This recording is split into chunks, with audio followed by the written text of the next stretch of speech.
नमस्कार मंडळी, तर मी आहे ज्योती आणि ज्योतिष क्रिएटिव्हिटीच्या किचनमध्ये आज बनणार आहे मस्त दाणेदार अशी बासुंदी।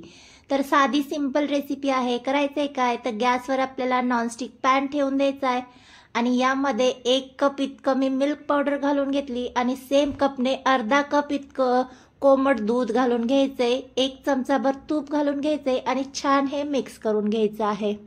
गॅसची फ्लेम मीडियम ठेवायची आणि हे आपल्याला बऱ्यापैकी मिश्रण थिक होईपर्यंत शिजवून घ्यायचं आहे। तर इथे पाहू शकता बऱ्यापैकी जे मिश्रण आहे ते थिक झालेलं आहे, परंतु परफेक्ट अजून आपला खवा तयार झालेला नाहीये।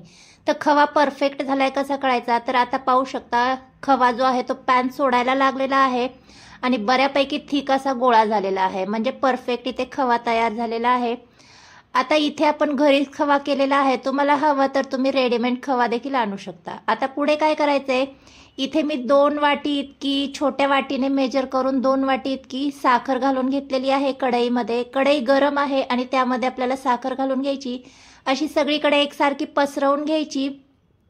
आता ही आपल्याला थोडा वेळ अशीच गरम होऊन द्यायची आहे, म्हणजे आपल्याला या साखरेचं कॅरमल करून घ्यायचंय। तर इथे पाहू शकता थोडासा कलर चेंज झाला, मगच आपल्याला यामध्ये स्पॅच्युला ॲड करून छान मिक्स करून घ्यायचं आहे। लक्षात एवढंच ठेवायचं, जोपर्यंत कलर चेंज होत नाही तोपर्यंत साखर तशीच गरम करून घ्यायची।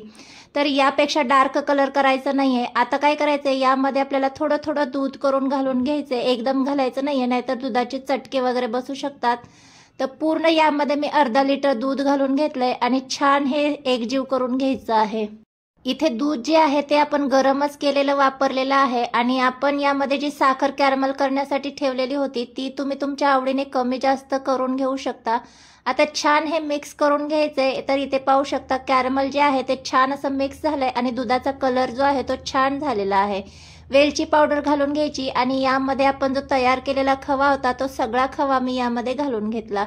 छान मिक्स करून घ्यायचंय आणि मीडियम गॅसवर आपल्याला हे शिजवून घ्यायचं आहे। तर कधीपर्यंत शिजवायचं, तर मिश्रण मी जास्त दाटसर करणार नाहीये। तर इथे पाहू शकता यावेळेस अशा पद्धतीने दाटसर झालं की आता आपण गॅस बंद करून घेऊया। यापेक्षा जास्त दाटसर करणार नाहीये, कारण थंड झालं की ते आणखीनच दाटसर होतं। आता गॅस बंद करून घेऊया आणि मस्त ही ड्रायनट्स घालून आपण गार्निशिंग करून घ्यायची आहे। तर ही थंड करून खाल्ली तर आणखीनच दुप्पट टेस्टी लागते। तर साधी सिंपल अगदी घरगुती पद्धतीने आपली इथे दाणेदार अशी बासुंदी तयार झाली आहे।